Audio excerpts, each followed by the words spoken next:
قل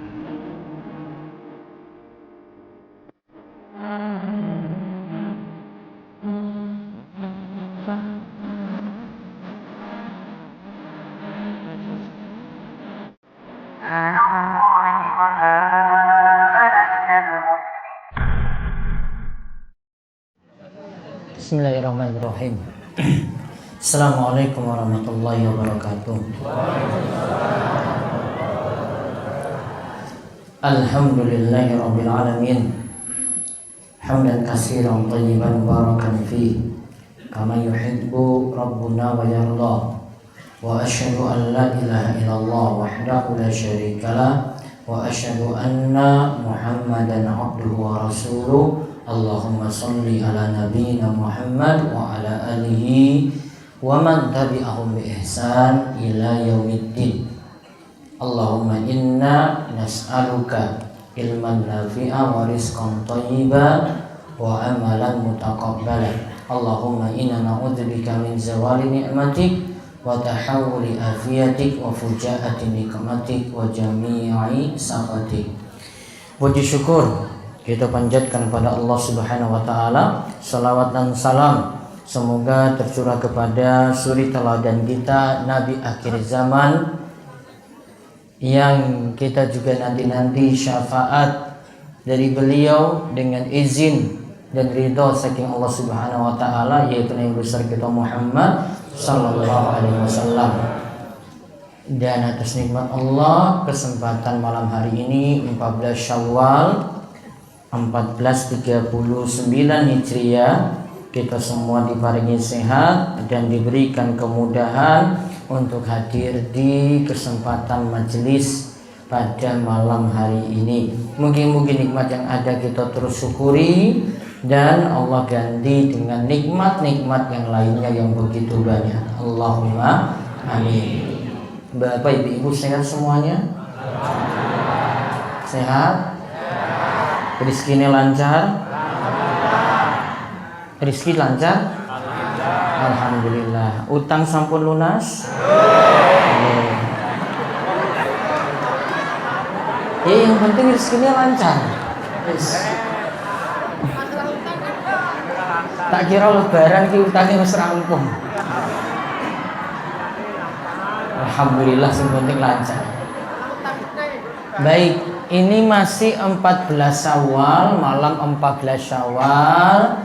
Ya, berarti masih dalam suasana Idul Fitri. Sudah lama ya, sudah 2 pekan loh ya. Namun barangkali di antara para jamaah, bapak ibu-ibu yang kami belum sempat berjumpa, mungkin semuanya mendapatkan balasan melimpah dari Allah Subhanahu wa taala atas amalan-amalan di bulan Ramadan yang kemarin telah kita jalani. Mugi-mugi Allah panjangkan umur kita untuk bertemu lagi dengan bulan Ramadan. Dan kita juga diberikan kemudahan untuk diterima amalan-amalan kita sekalian. Dan kami juga mengucapkan taqabbalallahu minna wa minkum siyamana wa siyamakum kullu amin wa antum bi khair. Mugi-mugi Allah terima amalan kita sekalian, puasa kita, sholat malam kita, dan mugi-mugi sepanjang tahun ke depan kita terus diberikan kebaikan ya, dilanjutkan dengan kebaikan selanjutnya. Allahumma amin. Dan kami juga saking pesantren juga mengucapkan ya perkataan yang sama pula, dan kami mohon maaf jika selama setahun ini ada kata-kata yang kurang berkenan, ada sikap-sikap dari kami pengurus pesantren yang kurang berkenan. Mudah-mudahan bisa dimaafkan dan Allah memberikan kepada kita juga ampunan yang banyak. Allahumma amin. Dan kami ingatkan, berarti masih sisa sekitar 2 minggu lagi. Ini ki masih sibuk jagung? Rewang? Masih juga? Masih? Sama berarti. Makanya saya belum bisa banyak mulai kajian nih. Aku juga rewang loh ini. Bagian apa ya cocok ya? Hah? Asah-asah piring berarti ya.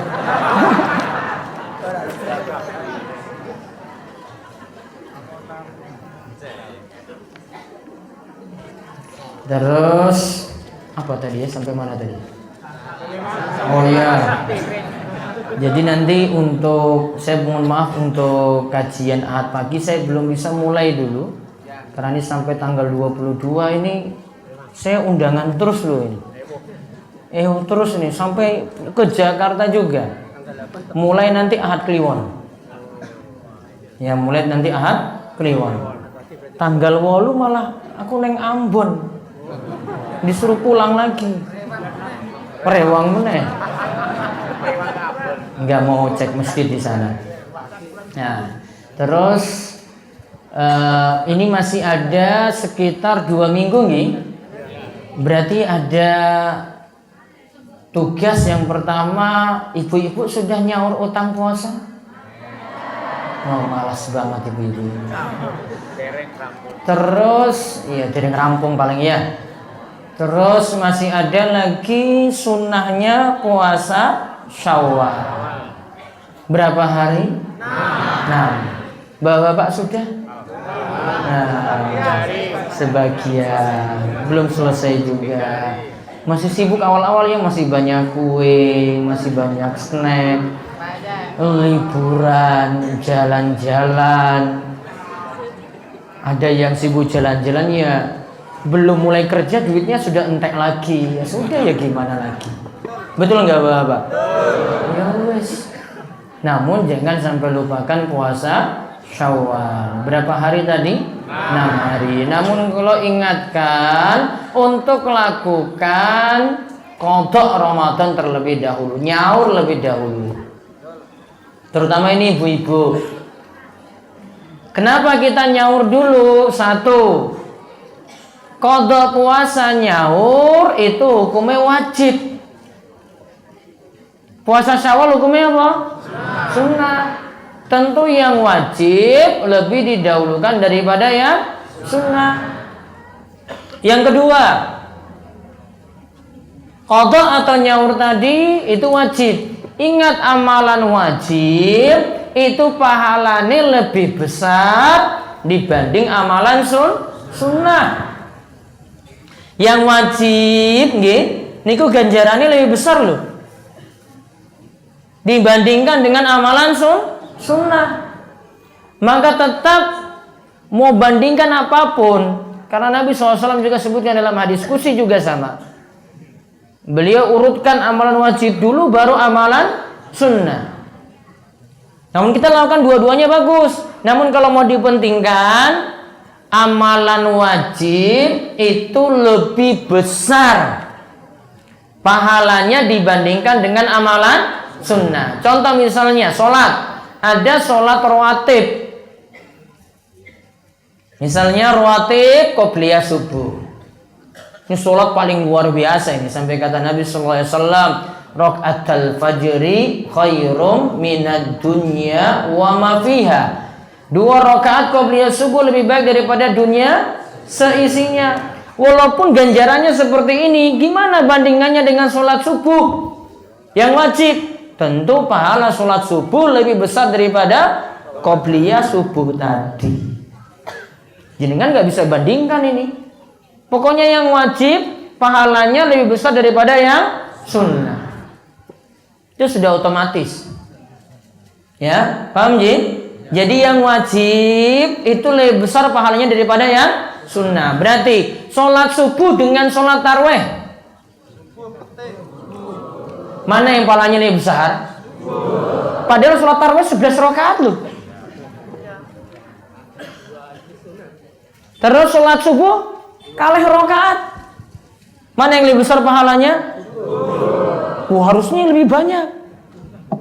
Namun karena itu sunnah, tetap yang lebih besar pahalanya sholat subuh. Namun orang-orang pentingkan mana? Subuh apa tarawih kemarin? Mana jamaahnya yang lebih banyak? Tarawih apa subuh? Kalau subuhnya lebih banyak itu sebentar lagi kiamat itu berarti. Subuh lebih banyak daripada tarawih. Itu kiamat tuh besok itu. Subuh lebih banyak daripada Jumatan. Wah, luar biasa. Sebentar lagi kiamat itu. Sudah siap? Belum. Oh, berarti belum karena subuhnya belum sama dengan tarawih. Paham ya? Jadi yang wajib pahalanya tetap lebih besar daripada yang sunnah. Berarti qada puasa, nyaur puasa lebih besar ganjarannya dibandingkan dengan puasa Syawal tadi.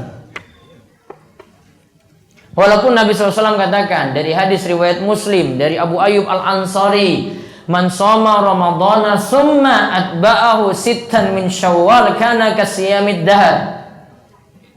Siapa yang lakukan puasa di bulan Ramadan, kemudian dia ikutkan dengan puasa 6 hari di bulan Syawal, disuruh Ramadan dulu. Berarti kalau Ramadannya belum sempurna, belum boleh Syawal dulu. Disuruh Ramadan dulu. Siapa yang berpuasa Ramadan, kemudian diikutkan dengan puasa 6 hari di bulan Syawal, maka dia mendapatkan ganjaran kana kasiyamid dahr. Pahalanya seperti berpuasa setahun penuh. Namun Nabi SAW urutkan, dan di depan dipakai kalimat syarat dalam bahasa Arab. Man di depan itu kalimat syarat.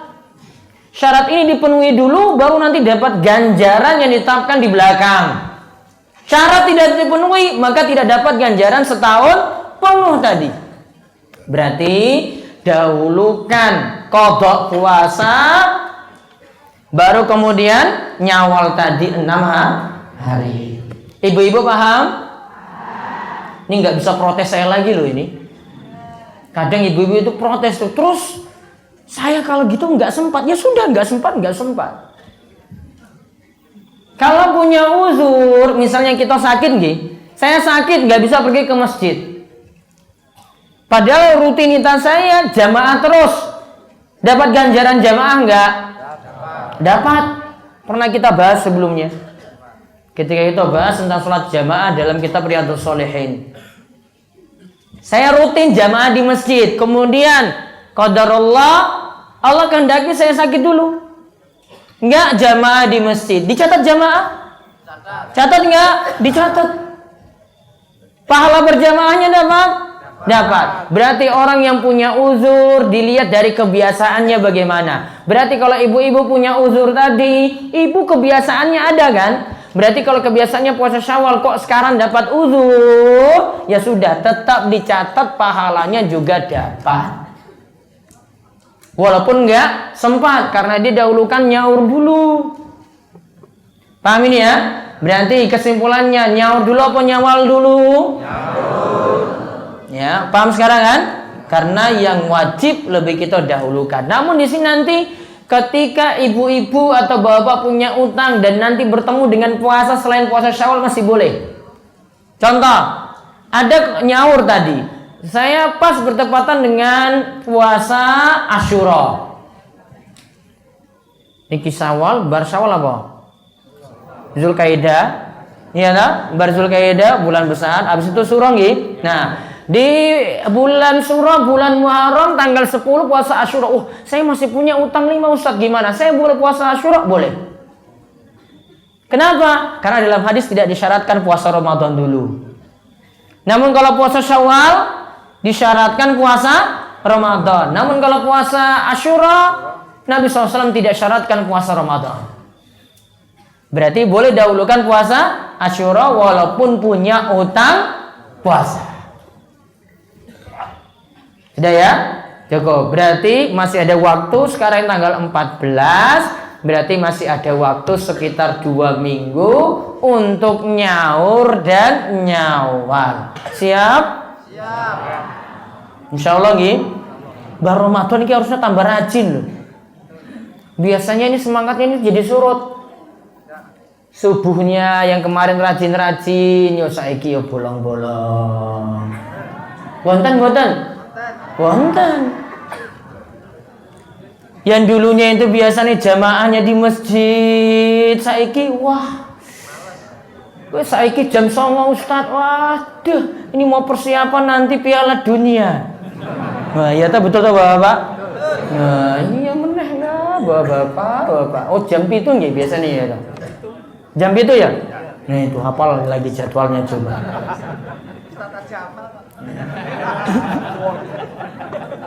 Ya dari situ.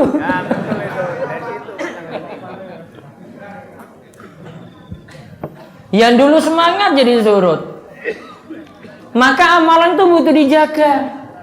Di antara kiat untuk jaga, amalan yang wajib tetap rutin dilakukan.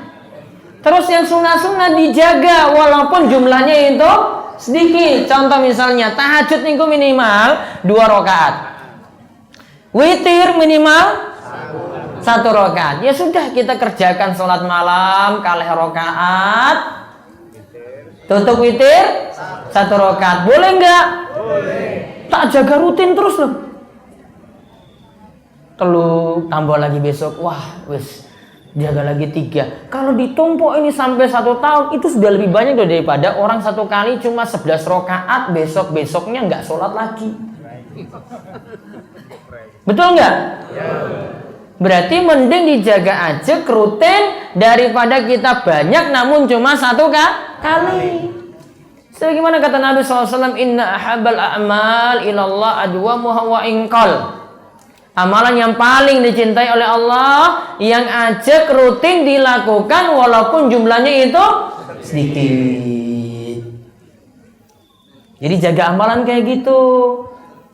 Juga biar istiqomah kembali untuk ngaji. Bukan kembali ke laptop, kembali ngaji. Laptop itu biang masalah. Ngaji itu tambah ketenangan. Kalau mikir dunia terus, ya hati lama-lama bisa mati. Namun kalau mikirnya ibadah, mikirnya itu ilmu, mikirnya itu ayat Quran, hadis, hati ini itu jadi tambah subur, semangat dia untuk beramal. Betul apa betul? Daripada mikir dunia, mikir sapi, mikir pakan, mikir apa meneh? Mikir utang, sumbangan, wah apalagi ke syawal iki ya Allah. Sedina iki sopira coba ya toh. Sama berarti. Pikirannya berat. Namun kalau diisi dengan ilmu, nggih, ayat Quran, hadis, makin tenang. Walaupun punya utang. Walaupun besok mikir sumbangan, namun tertutupi dengan itu. Wah, ini wis tenang ini, insya Allah besok bisa saya sumbang lah, nggak apa-apa. Yang penting hati tenang. Sudah? Baik. Sekarang karena kita butuh untuk isi hati kita dengan Quran, kita kaji kembali surat ya Yasin 45 sampai 47. Nanti kita bahas secara singkat. Monggo. أعوذ بالله من الشيطان الرجيم وإذا قيل لهم اتقوا ما بين أيديكم وما خلفكم لعلكم ترحمون وما تأتيهم من آية من آيات ربهم إلا كانوا عنها معرضين وإذا قيل لهم أنفقوا مما رزقكم الله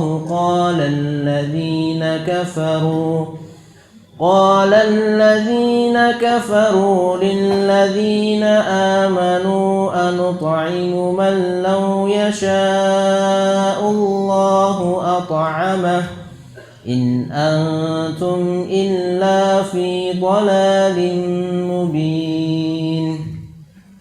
Dan apabila dikatakan kepada mereka, takutlah kamu akan siksa yang dihadapanmu dan siksa yang akan datang, supaya kamu mendapat rahmat, niscaya mereka berpaling.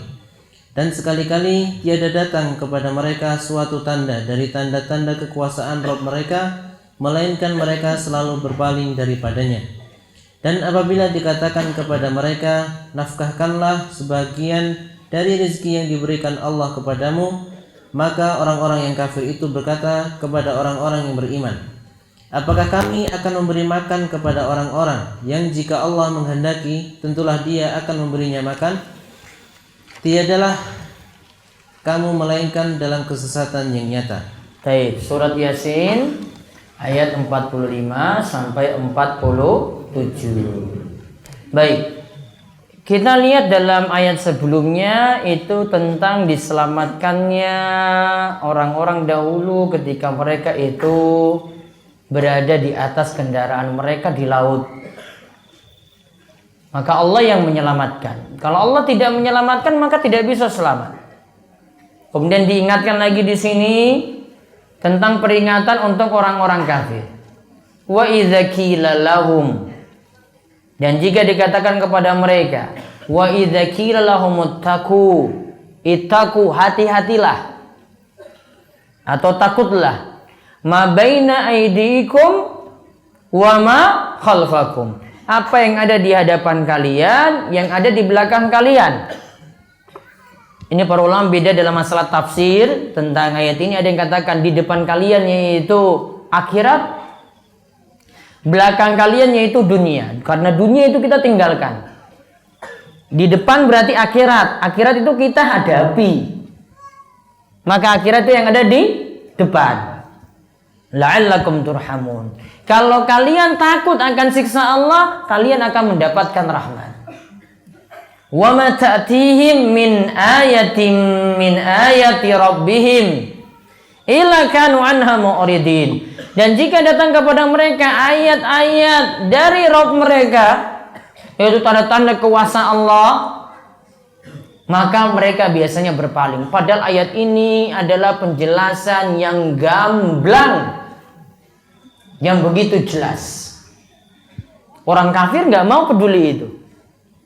Berarti kalau ada orang muslim, muslim dengar ayat, kok malah pergi dari ayat itu, nggak mau manut, nggak mau nurut pada ayat, berarti sama sifatnya dengan orang kafir. Karena ada yang tahu itu ada pengajian, nggak mau hadir. Ada di situ dia dengar di masjid itu sampaikan nasihat-nasihat penting untuk dirinya itu jadi baik, nggak mau dengar dia. Berarti pada dirinya juga terdapat sifat orang kafir. Lebih-lebih kalau dia tentang itu ayat tersebut. Lalu disebutkan wa idza qila lahum, jika dikatakan pada mereka, yaitu dikatakan pada orang-orang kafir. Orang-orang kafir ini katakan pada, ya, dikatakan anfiqu mimma razaqakumullah. Allah katakan kepada orang-orang kafir, nafkahkanlah sebagian dari rezeki yang diberikan Allah kepada kalian. Artinya bantu orang-orang susah, bantu orang miskin, bantu para fakir, bantu para duafa. Kemudian malah orang-orang kafir ketika diajak seperti itu mereka jawab kepada orang-orang yang beriman, anutu'imu mallau yasha Allahu ad'ama. Bukankah Allah nanti bisa memberikan makan jika Allah itu menghendaki? Kalau mereka nanti bisa Allah kehendaki dapat makan, ya pasti dapat makan. Intinya orang-orang kafir ini ketika diajak untuk sedekah, diajak untuk infak, mereka enggan alias pelit. Berarti sifat pelit itu sifatnya orang kafir. Ada muslim yang pelit? Hah? Ada muslim yang pelit? Oh, berarti pada dirinya punya sifat yang ada pada orang kafir. Namun belum tentu kafir. Kalau pelit itu kafir, yo semuanya nanti jadi kafir itu gara-gara pelit itu. Mau memang dasarnya kita pelit kok. Betul nggak? Manusia dasarnya pelit nggak? Pelit. Jenengan punya uang nggak sekarang? Punya. Coba kalau dari sini sebar kotak infak misalnya, suruh tetapkan 100.000 masukin situ, mampu? Padahal punya uang loh tadi, bisa masukkan? Mikir-mikir itu paling. Waduh, 100.000 yuki berat ya Ustaz. 10.000 waduh, sudah mikir-mikir. Iya tak? Iya memang dasarnya pelit. Betul nggak? Ya wes. Ya memang dasarnya kayak gitu. Sifat dasar manusia itu kalau punya harta sulit dikeluarkan. Sehingga memang kita ada syariat zakat. Zakat sampai diwajibkan artinya dipaksa kalau diwajibkan. Zakat itu diwajibkan itu artinya dipaksa. Kamu sudah kena ini, wajib bayar zakat. Maka ada yang dipaksa untuk keluarkan hartanya. Ketika sudah terpenuhi syarat-syaratnya untuk bayar zakat, disuruh bayar zakat. Kemudian in antum illa fi dhalalim mubin. Kalian benar-benar berada dalam kesesatan yang nyata. Kita lihat penjelasan ayatnya secara umum. Arti itaku adalah berhati-hatilah. Lalu jadikanlah antara diri kalian dan siksa itu penghalang. Dan ini asal kata dari takwa. Takwa itu artinya apa? Kita buat antara diri kita dengan siksa ini ada pembatas. Ini diri kita, ini ada siksaan, hukuman, kita buat pembatas itu berarti kita bentengi diri kita, ini namanya kita itaku. Maka orang bertakwa seperti itu, dia batasi diri dia dengan maksiat, ini ada pembatas. Berarti kalau pembatas ini dibuka, berarti dia tidak bertakwa lagi. Kalau bertakwa berarti ini dirinya dengan maksiat dia tutup, ini ada pembatas. Kalau di bulan Ramadan mudah ini. Pembatasnya masih banyak kan? Maksiat ditahan. Kalau bulan Ramadan pembatasnya dibuka lagi. Ya, biasanya melemah seperti itu. Namun itu pengertian takwa. Takwa kita batasi diri kita dengan maksiat, supaya maksiat tadi tidak dilakukan. Terus arti yang dibawahnya lagi. Arti ma baina aidikum adalah siksa yang ada pada umat sebelum kalian. Nah ini menurut salah satu tafsiran, siksa yang ada pada umat sebelum kalian. Ya terus. Arti wa ma khalfakum adalah siksa yang akan diberikan kepada mereka yang mendustakan hari kiamat. Juga ada artinya siksa yang akan diberikan kepada mereka yang mendustakan hari kiamat. Berarti besok. Terus ada juga ulama yang mengatakan ma baina aidikum, sesuatu di hadapan kita adalah siksaan di akhirat, karena akhirat ada di hadapan kita. Sedangkan wa ma khalfakum, sesuatu di belakang kita, maknanya adalah siksaan di dunia karena dunia akan kita tinggalkan. Baik. Jadi sifat akhirat itu kita hadapi. Sifat dunia kita tinggalkan. Ini sama seperti perkataan Ali bin Abi Thalib. Ya, beliau itu katakan yang namanya akhirat itu di depan kalian. Yang namanya dunia itu di belakang kalian. Artinya dunia akan kita tinggalkan. Akhirat itu kita hadapi. Siapkan apa yang kita hadapi, ya, maka dunia tadi cuma sebentar saja berarti. Cuma kita tinggal sementara waktu. Umur 7 tahun itu berarti cuma sementara, bukan selamanya. Ada yang kurang dari 7 tahun lagi tadi. Itu waktu yang sebentar. Yang kekal abadi nanti di akhirat. Lebih daripada itu. Terus ayat ini menerangkan bahwa orang musyrik dan yang mendustakan risalah Nabi dibuat takut dengan keadaan alam barzakh dan hari kiamat, dan juga dibuat takut dengan hukuman-hukuman yang diberikan di dunia. Ini supaya mereka berpaling dari siksa sebagai bentuk rahmat kepada mereka. Taib. Tadi disebut alam barzakh. Ngerti barzakh? Kalau barzakh itu di kamus besar bahasa Indonesia itu artinya kehidupan setelah mati nanti sampai hari kiamat. Sama ini juga di kamus-kamus bahasa Arab juga sama. Kehidupan setelah mati nanti sampai hari kiamat. Berarti maksudnya di alam kubur. Itu namanya barzakh. Barzakh itu artinya dinding. Kenapa disebut seperti itu? Karena alam barzakh ini ketika dikubur ini sudah dibatasi, sudah beda dengan di dunia.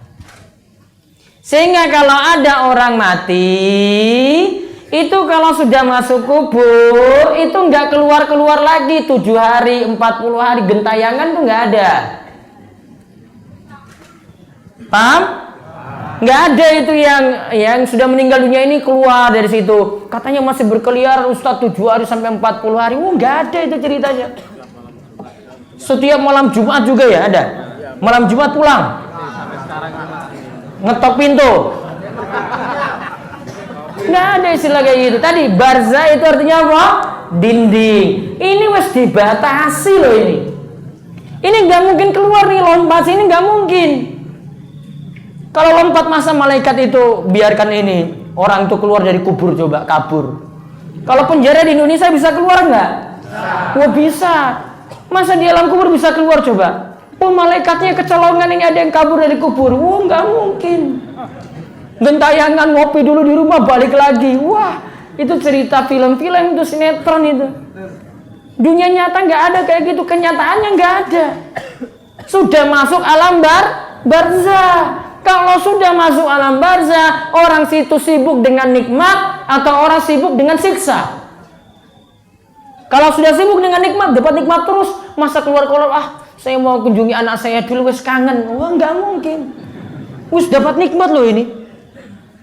Atau dia dapat siksa, ini dapat lagi dihukum, terus wah saya mau keluar dulu malaikat, kasih saya istirahat sebentar. Nggak ada kamu istirahat sebentar. Itu di dunia kayak gitu. Di penjara bisa dia istirahat sebentar. Kalau dia di alam kubur nggak bisa. Sudah jadi alam yang berbeda. Jadi nggak boleh ada pertanyaan lagi tadi ya. Wah kalau hari ke-7 gimana Ustadz itu apa masih gentayangan? Nggak ada. Biasanya sampai hari keberapa? Biasanya keyakinan macam-macam loh ini. Hah? Enggak, biasanya katanya ini belum balik, belum sampai 40 hari. Belum balik ke kubur. Masih di luar berarti. Masih gentayangan. Terus biar dia pulang gimana kalau gitu?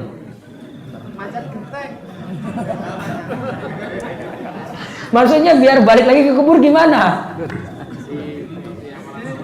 Kasih amalan-amalan itu tambah lagi keyakinan baru lagi. Paham ya?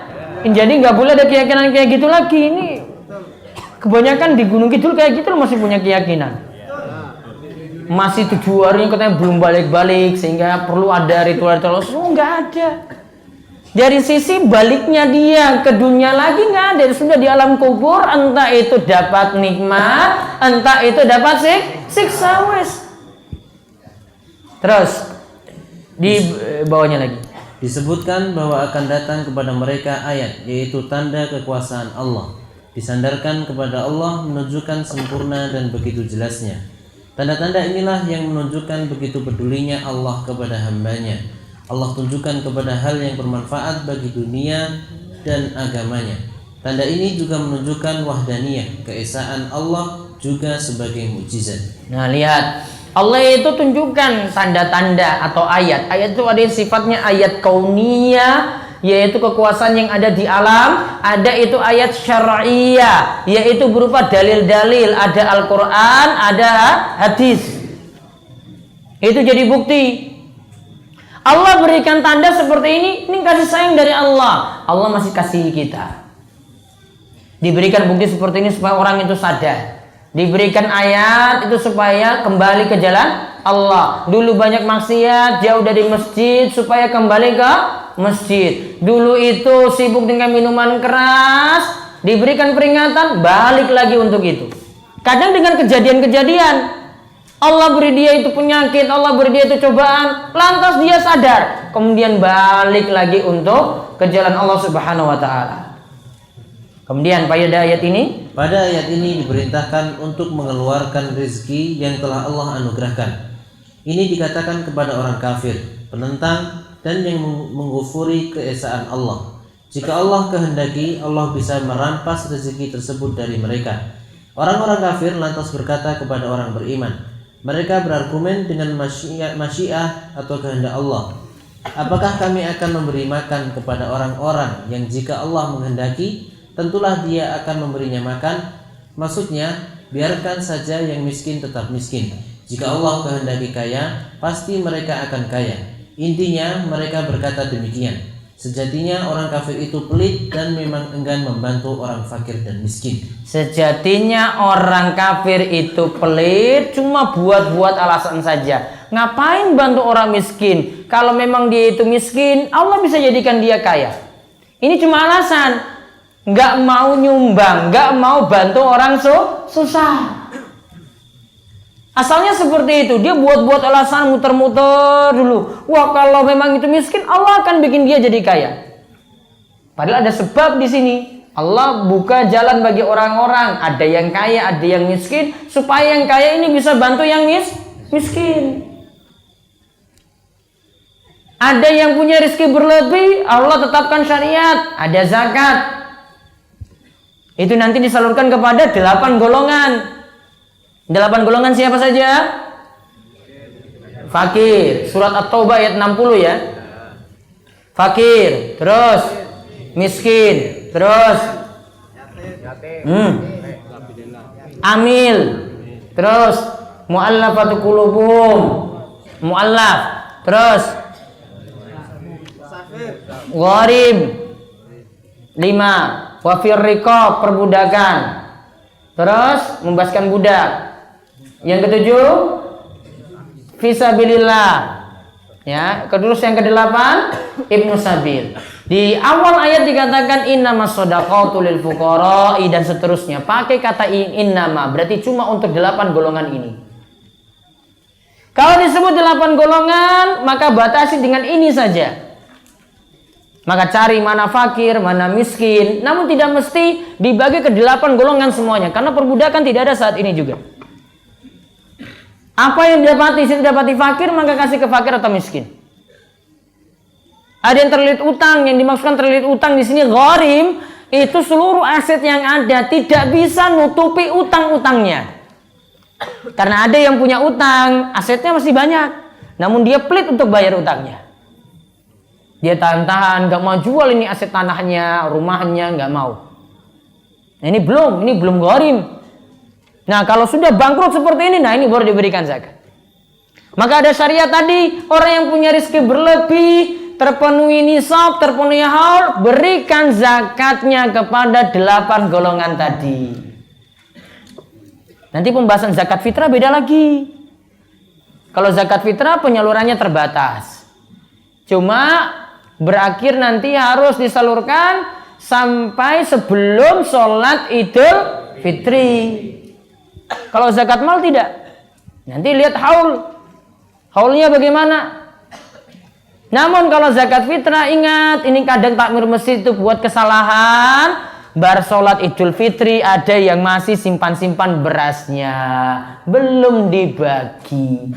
Ada juga sebagian berasnya masih sisa, dijual, kemudian untuk beli kloso dan yang lainnya keperluan masjid. Nggak boleh. Pelanggaran. Nggak amanat. Dan juga belum paham. Paham ini ya? Dan bagusnya zakat itu diambil di tempat itu, disalurkan di tempat itu pula. Diambil di Panggang, ya, maka disalurkan juga di Panggang. Diambilnya di Wonosari, salurkan juga di Wonosari. Tukhadhu min agniyaihim faturaddu ala fuqaraihim. Nabi SAW disebutkan dalam hadis, beliau itu katakan kepada Muaz, ambil zakat itu dari orang-orang kaya di antara mereka di situ. Dibagikan juga pada orang-orang miskin di situ pula. Tidak dia bawa keluar dulu. Wah, ini masih banyak yang miskin di Warak. Wah, dia lempar ke Papua. Dia terbangkan ke Flores misalnya. Makmurkan sini dulu. Ya, makmurkan dulu di sini. Ini baru tepat dalam penyaluran zakat. Nanti ada pembahasannya sendiri. Saya pikir tuh takmir tuh harus ada kajian khusus nih. Nanti barengan kurban ini kayaknya besok nih ya. Siap-siap enggak ini takmir ini? Hah? Siap? Minap lagi? Siap? Tinggalkan istri? Siap. Istrinya nangis nggak apa-apa? Nah, ya wes. Terus yang berikutnya lagi disebutkan dalam ayat. Disebutkan dalam ayat, tiadalah kamu melainkan dalam kesesatan yang nyata. Ada 2 pendapat dalam hal ini. Pertama, ini adalah perkataan orang kafir kepada orang beriman ketika mereka memerintahkan orang kafir untuk berinfak. Kedua, ini adalah perkataan Allah kepada orang kafir. Taib. Ini adalah perkataan orang kafir kepada orang beriman. Kamu orang-orang beriman, kalian tuh sesat. Atau pendapat yang kedua, ini perkataan Allah kepada orang kafir. Allah katakan pada orang kafir, kalian benar-benar sesat. Terus, bolehkah? Bolehkah beralasan dengan kehendak Allah dalam bermaksiat? Nah, karena tadi disebutkan dalam ayat tadi, orang-orang kafir katakan, bukankah Allah kalau Allah menghendaki? Kalau mereka pelit. Mereka pakai alasan kalau Allah menghendaki. Artinya, mereka beralasan dengan maksiatnya itu pakai kehendak Allah. Saya ini pelit ini karena Allah yang kehendaki. Saya ini maksiat karena Allah yang kehendaki. Saya itu selingkuh karena Allah yang kehendaki. Boleh nggak? Iki bar selingkuh loh. Terus langsung ngomong, "Wah, kenapa kamu selingkuh?" "Wah, ini sudah jadi takdir." Bar nyolong sendal, terus ditangkap. Terus dia jawabnya, "Kenapa kamu nyolong?" "Wah, saya nggak bisa ini, saya nggak bisa lawan takdir. Ini sudah jadi takdir saya." Boleh? Nah, kita lihat jawabannya di bawah. Kehendak Allah bukanlah jadi argumen dalam bermaksiat kepada Allah selamanya. Walaupun memang setiap apa yang Allah kehendaki pasti terjadi, dan yang tidak Allah kehendaki tidak akan terjadi. Namun ingat, Allah berikan kepada hamba kekuatan untuk menjalankan perintah dan menjauhi larangan. Kalau ia meninggalkan apa yang Allah perintahkan, maka itu adalah pilihannya, bukan paksaan. Jadi manusia itu punya pilihan. Dia sholat itu atas pilihannya, dia selingkuh itu atas pilihannya. Apa tadi sholat ngisa itu tadi Allah itu paksa? Iki wis rampung loh ini sholat ngisa. Waduh, saya itu dipaksa Allah untuk sholat ngisa. Gitu jawabannya? Enggak. Saya usaha sholat dulu kan. Usaha sholat ini saya tentukan pilihan. Sama juga dengan selingkuh. Ada selingkuh itu Allah paksa. Dia mau berbuat ini, dorong. Wah, ini kayaknya Allah dorong saya selingkuh ini. Saya maju. Gitu. Akhirnya selingkuh. Barampung selingkuh. Enggak, jawabannya kayak gitu. Waduh, saya sudah dipaksa oleh Allah. Boleh? Boleh bilang kayak gitu. Wih, enak banget itu. Itu nggak usah ada penjara lagi. Nggak usah ada hukuman had, nggak usah ada hukuman apa-apa. Semua pakai alasan takdir. Kenapa kamu itu bunuh orang? Wah, ini sudah jadi takdir saya, Pak. Saya bunuh dia. Kenapa kamu selingkuh? Wah, ini sudah jadi takdir. Sudah, ngapain ada hukuman-hukuman lagi dalam Islam? Orang semua beralasan dengan takdir. Nggak ada hukuman rajam, nggak ada penjara-penjara lagi. Sudah selesai berarti. Semua pakai alasan takdir, nggak boleh. Ternyata kita itu dalam menentukan mau lakukan sholat, ingin lakukan maksiat, itu kita punya pilihan, bukan dipaksa oleh takdir. Nah, lalu pelajaran dari ayat ini yang terakhir. 1. Dan apabila dikatakan kepada mereka, takutlah kamu akan siksa, berarti orang kafir sudah disampaikan hujjah dan telah sampai kepada mereka dakwah. Kalau dikatakan seperti itu, orang kafir berarti sudah disampaikan dakwah. Dan ingat, seseorang atau suatu kaum itu dihukum kalau dakwah itu sudah sampai. Kalau dakwah itu belum sampai, belum dapat siksa. Misalnya ada yang hidup di pedalaman sana, untuk sampainya Islam belum, nggak ngerti Islam itu apa, nggak ngerti ini apa, ya pokoknya dia tahu cuma makan, hidup, keseharian sudah selesai. Agama itu nggak paham sama sekali. Kalau memang dia belum dapat dakwah sama sekali, dia tidak akan disiksa sampai dakwah pada dirinya. Nanti urusannya dengan Allah nanti di akhirat. Punya urusan tersendiri di akhirat. Maka seseorang itu baru disiksa ketika itu sudah sampai dakwah. Kalau sudah sampai dakwah, tidak ada yang bisa ini. Tidak ada yang bisa melawan. Kok kenapa kamu nggak sholat? Padahal sudah ada yang ngomong kamu itu untuk sholat. Nah, itu nggak bisa punya alasan. Wah, pokoknya saya gini-gini, saya nggak dengar. Nah, padahal sudah ada yang ngomongnya kan? Sudah ada yang nyampaikan. Kok dia nggak mau sholat? Wah, itu kena masalah. Makanya kalau sudah ada Al-Quran, sudah ada majelis pengajian, ini sudah jadi alasan. Allah sudah memberikan kita alasan, ini loh kamu harus lakukan ibadah. Kalau kamu tidak lakukan, kamu dapat siksa.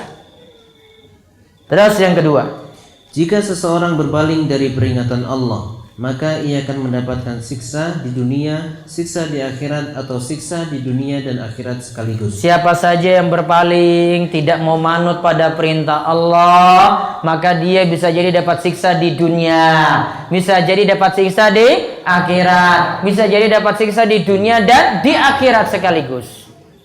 Terus yang ketiga, kembali kepada Allah dan menjauhi maksiat adalah sebab datangnya rahmat. Karena Allah katakan la'allakum turhamun, agar kalian itu mendapatkan rahmat. Berarti kalau kita itu jauh dari maksiat, kita kembali kepada Allah, kita akan mendapatkan rahmat Allah. Yang keempat, kita diperintahkan untuk memperhatikan setiap ayat yang Allah datangkan. kita diperintahkan untuk memperhatikan ayat-ayat yang Allah datangkan. Yang kelima, jangan langsung berpaling dari penjelasan, namun perhatikan dahulu lalu jalankan hukumnya. Jadi kalau ada suatu ayat, dengar dulu. Nggak boleh langsung tolak, dengar dulu, perhatikan baik-baik, lalu jalankan hukumnya kalau sudah paham. Terus yang keenam, orang yang berpaling dari penjelasan Allah yang begitu gamblang, hatinya berarti tertutup. siapa saja yang berpaling dari ayat Allah, ini sudah jelas ini ayatnya. Kok nggak mau manut pada ayat tersebut, oh berarti hatinya sudah tertutup. Yang ketujuh, Allah memiliki sifat rububiyah, disebut dalam ayat min ayati rabbihim, dari ayat Rabb mereka. Sifat rububiyah artinya Allah itu sebagai pencipta, pemberi rizki, yang merajai dan pengatur jagat raya. baik. Yang kedelapan, orang kafir itu diperintahkan dan diberi nasihat untuk berinfak, namun mereka sombong dan enggan menerima. orang kafir disuruh infak juga, disuruh sedekah, namun mereka sombong dan enggan menerima. Terus yang kesembilan, Allah yang memberikan rizki, sehingga kalau kita berinfak bukan berarti kita telah berjasa kepada Allah. Allah memberikan kita rizki, kita keluarkan sodako, ini bukan berarti kita buat jasa kepada Allah. Allah ucapkan terima kasih ke kita, bukan. Kita di sini keluarkan karena kita butuh kepada Allah. Dari rizki yang kita keluarkan dapat ampunan, dapat rahmatnya. Ini yang kita butuhkan dari rizki yang Allah telah berikan. Yang ke-10, Bakhil atau pelit merupakan sifat orang kafir. bakhil atau pelit merupakan sifat orang kafir. Karena dia buat-buat alasan, nggak mau keluarkan infak, nggak mau keluarkan sodakoh. Terus 11, Ada yang mengatakan kebenaran, namun maksudnya adalah batil. Seperti perkataan orang kafir, apakah kami akan memberi makan kepada orang-orang yang jika Allah menghendaki tentulah dia akan memberinya makan? Nah, perkataan ini seakan-akan benar, namun maksudnya dari orang kafir dia ingin muter-muter, padahal maksudnya dia itu pelit, nggak mau sedekah, namun dia ubah-ubah kalimatnya jadi bagus. Jadi ada yang nyampaikan sesuatu itu Masya Allah luar biasa bagusnya, namun dia inginkan dari kalimat bagus ini kebatilan, supaya orang-orang itu sesat, supaya orang-orang itu mengikuti kebatilan. Ke-12, Pernyataan, tiadalah kamu melainkan dalam kesesatan yang nyata. Maksudnya tidak mendapatkan petunjuk. kalau ada yang katakan atau ayat menyebutkan kalian ya berada dalam fi dhalalim mubin, kesesatan yang nyata artinya tidak dapat petunjuk.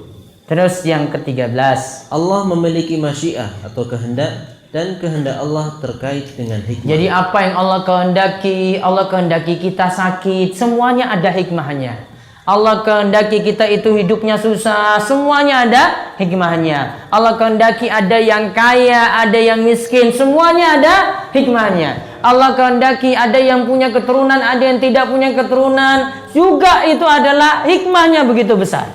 Tinggal kita masing-masing merenungkan setiap apa yang telah Allah sebutkan tadi. Nah, itu yang bisa kita bahas.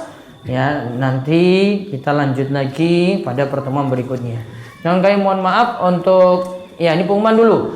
Untuk Jumat malam Sabtu tetap ada seperti biasa. Jumatnya nanti Jumat sore itu kajian di DS, ada ibu-ibu 4:30 sampai jam 5:30. Nanti dilanjutkan makan malam, kemudian ba'da ngisa untuk malam Sabtu tetap ada kajian Sirah Nabawiyah di Karangrecek.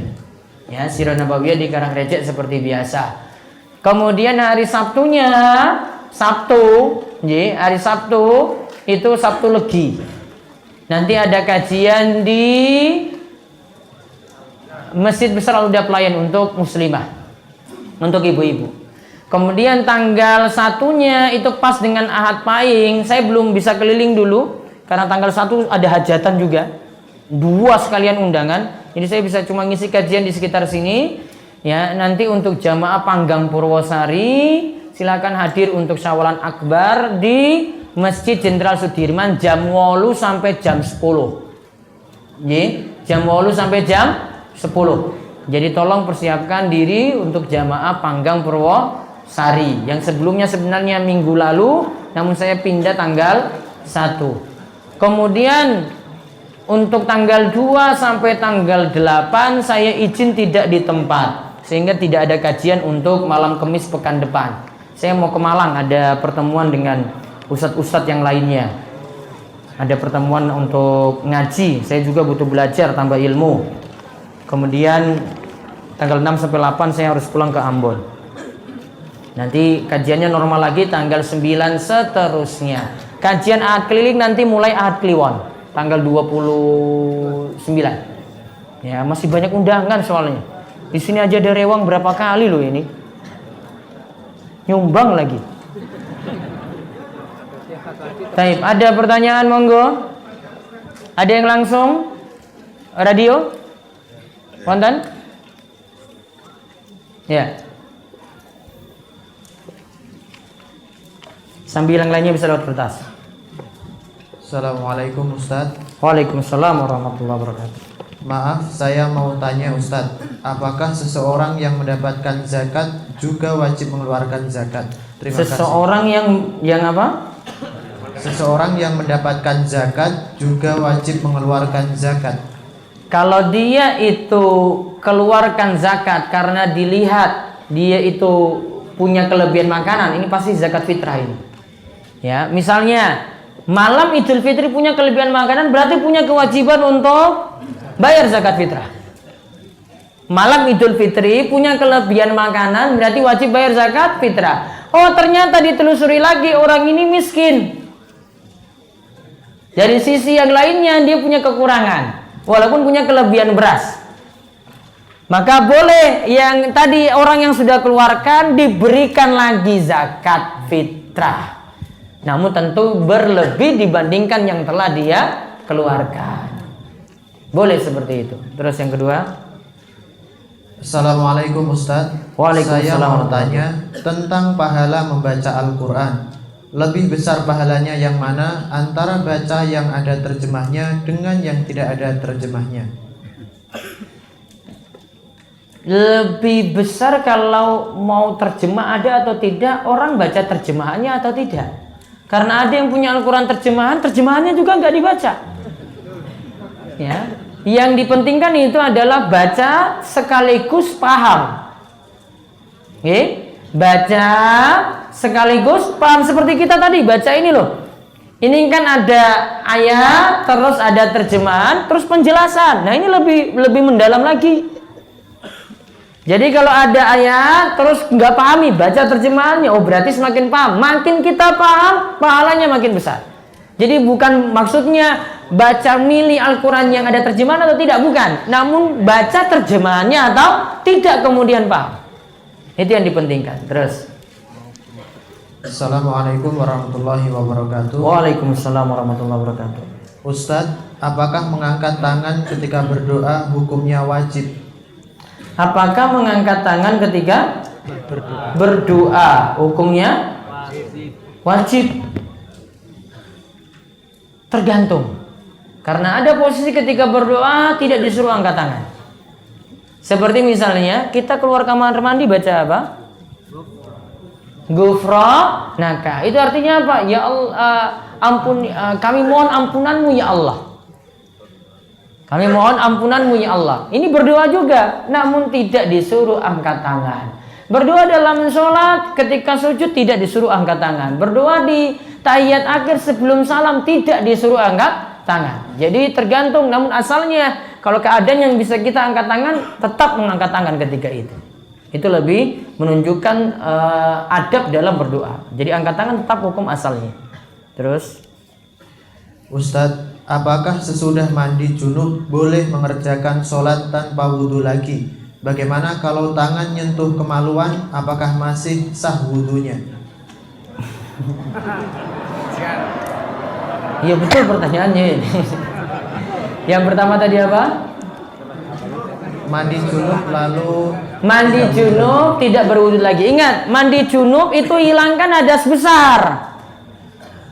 Kalau besar sudah hilang, otomatis yang kecil sudah hilang, hadas kecil sudah hilang. Jadi tidak perlu berwudu lagi, alias tidak harus berwudu setelah mandi junub. Jenengan masuk kamar mandi, oh saya niatannya mandi junub, guyur-guyur air ke badan, sudah semuanya sudah. Setelah itu rampung, nggak diharuskan wudu. Mau wudu ya silahkan saja. Namun tidak jadi harus, karena tadi dia mandi sudah menghilangkan hadas apa? Besar. Hadas kecil apalagi? Terus yang kedua tadi apa? sesudah wudu menyentuh kemaluan. Sesudah wudu Menyentuh kemaluan. menyentuh kemaluan. Langsung berarti itu ya. Man massa dzakarahu falyatawadda. Kata Nabi SAW, siapa yang menyentuh kemaluannya maka hendaklah dia berwudu. Namun dalam hadis yang lainnya disebutkan kemaluan itu seperti bagian anggota tubuhmu yang lain. Ada pendapat saking Ibnu Taimiyah yang menyebutkan bahwa menyentuh kemaluan itu tidak membatalkan wudu, namun disunahkan untuk berwudu. Menyentuh kemaluan tidak membatalkan wudu, namun disunahkan untuk berwudu. Insya Allah pendapat ini lebih tepat karena mengkompromikan dalil, dua macam dalil tadi yang kami sebutkan. Ya, ada lagi? Assalamualaikum Ustadz. Waalaikumsalam warahmatullahi wabarakatuh. Apakah jika akan membaca Al-Quran harus wudu dulu Ustadz? Harus wudu dulu karena baca Al-Quran? Tidak. Namun kalau menyentuh harus berwudu. Karena Nabi SAW mengatakan tentang menyentuh Al-Quran, la yamussul Quran illa tahir. Tidak boleh menyentuh Al-Quran kecuali orang yang suci. Ada lagi? Baca yang malam ini saja, jangan yang kemarin. Iya, malam ini. Baik. Assalamualaikum Ustadz. Waalaikumsalam warahmatullahi wabarakatuh. Apakah sah sholat tahajud atau sholat sunnah lainnya hanya membaca surat Al-Fatihah dan surat-surat pendek? Terima Sah. kasih. Kan ditanya sah atau tidak kan? Sah. Sudah terpenuhi rukun, terpenuhi syarat, sudah sah. Bisanya cuma pendek-pendek ya sudah sah. Wes. Ada lagi? Terakhir Ustadz, puasa Syawal apakah harus 6 hari Ustadz? Kalau cuma 3 hari bagaimana? Wah, nggak usah pakai diskon-diskon dalam masalah ini.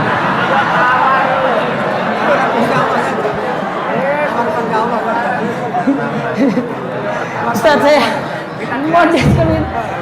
Kalau masalah ibadah jangan tawar-tawar diskon. Ya. Wah Ustadz, saya rawatib dalam sehari 12. Kalau saya 5 saja gimana? Wah, nggak bisa. Kalau 12 ini udah 12. Misalnya dia minta turun, nah saya 10 saja. Nggak bisa. Minta banyak kalau gitu. Ini Ustadz masih kurang nggak? Yuk saya nambah nanti. Ya. Kalau minta kurang nggak bisa, minta nambah nanti ditambah. Bagaimana menunggu matahari meninggi dengan selain baca Al-Quran seperti kitab terjemahan para ulama atau buku-buku agama? Oh, ini bar subuh, nunggu matahari meninggi, kemudian lakukan sholat isyraq yang pahalanya haji dan umroh yang sempurna dan sempurna. Boleh. Setelah itu baca zikir, setelah itu baca buku-buku boleh, atau ada pengajian diikuti. Kemudian ketika matahari meninggi 15 menit setelah matahari terbit, lalu mengerjakan sholat isyraq kalih rakaat. Bolehkah pengobatan dengan air putih yang dibacakan ayat-ayat Al-Quran kemudian diminum dan dibasuhkan ke muka? Secara ini masih boleh, namun saya beri catatan penting, bukan berarti harus orang lain yang baca atau kiai yang baca. Karena ada yang keyakinannya ini, apa istilahnya itu? Dibacakan dulu sama kiainya. Apa? Dimantra-mantrain dulu ini baca sudah, baru itu diminum. Wah, kalau kamu mas yang baca beda dengan kiai ini, mas ini lebih ampuh. Oh, ini berarti masalahnya ini pada orang. Ya, ini nggak jadi ruqyah lagi, namun ini masalahnya dia kultuskan seseorang di sini. Nah, ini yang perlu diperbaiki. Apakah ayat Al-Quran itu bisa memberikan efek bagi tubuh? Bisa saja, makin tenang, makin kalau di ruqyah itu penyakit-penyakit bermasalah bisa sembuh, bisa dengan izin Allah. Jika saya sholat kemudian berzikir, Berzikir lama, telinga saya seperti ada yang masuk. Kemudian hati merinding. Apakah itu ada efek dari zikir saya atau hal lain? Ini kayaknya banyak efeknya ini dia sesuatu ini ya. Ini coba diruqyah saja lah ini ya. Malam takbiran tidak ada azan isya di masjid.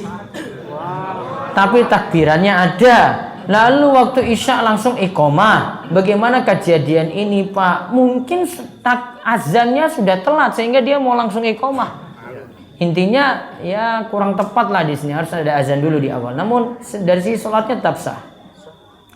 Perilaku kita bagaimana agar doa kita itu mustajab, dikabulkan oleh Allah Subhanahu wa taala, misalnya dizolimi atau difitnah. Perilaku bagaimana agar doa kita itu mustajab. Saya belum paham nih. Apa yang dimaksudkan dengan hadis arba'in? Hadis arba'in itu dikumpulkan oleh Imam Nawawi. Kalau dimaksudkan dengan Imam Nawawi di sini, Imam Yahya bin Syarif An-Nawawi berisi hadis-hadis pokok penting dalam agama ini. Dikumpulkan dalam hadis arba'in, totalnya ada 42 hadis. Disempurnakan oleh Ibnu Rajab Al-Hambali dalam kitabnya Jami'ul Ulum wal Hikam menjadi genap 50 hadis. Halil lafzu innama dalla ala muqayyad. Apakah lafaz innama itu menunjukkan muqayyad? Muqayyad terikat. Ini bukan pembahasan muqayyad, ini hasr, ini pembahasan hasr. Bukan pembahasan muqayyad. Hasr itu pembatasan. Jadi kalau disebutkan innamas shadaqatu berarti dibatasi. Ini bukan lafaz muqayyad dalam ilmu usul fikih. Bagaimana menyikapi saat kita sedang sholat atau baca mushaf lalu kita sering buang angin? Terkadang waktu sholat itu waktu berdiri seperti ada angin yang keluar. Kalau baru seperti belum yakin, ini belum. Saya sholat kok sepertinya ada angin keluar, oh berarti baru seperti. Kalau baru seperti belum yakin, tunggu sampai wah ini angin keluar, nah itu baru yakin. Kalau tadi wah ini sepertinya, oh baru seperti belum. Apakah berbicara atau mengucapkan kata-kata kotor itu berpengaruh dalam wudu? Intinya kata-kata kotor tidak membatalkan wudu, cuma mulutnya tidak bisa dijaga berarti berdosa. Kemarin simbah saya tidak mampu puasa saat bulan Ramadan. Keluarga atau ibu saya bayarkan fidyah simbah dengan cara seperti ini.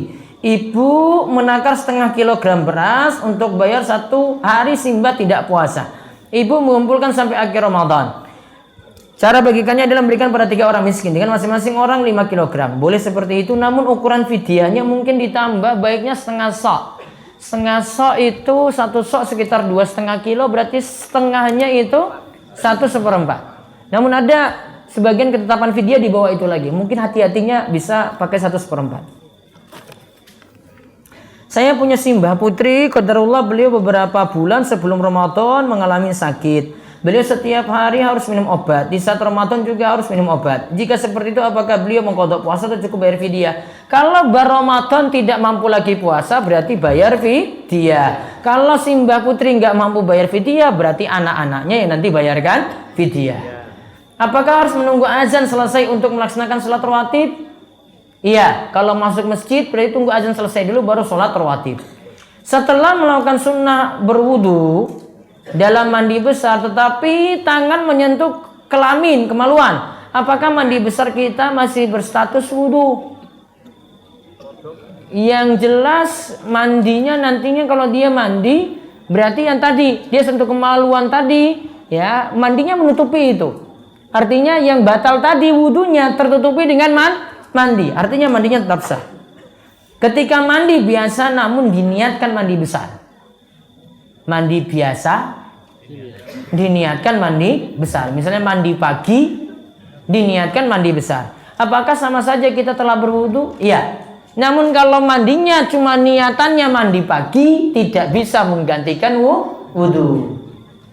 Lebih utama berhenti di masjid ketika azan atau mengqadha dan qashar di saat perjalanan, tergantung musafirnya. Kalau dia mau lanjut jalan karena kejar waktu boleh dia jamak qashar.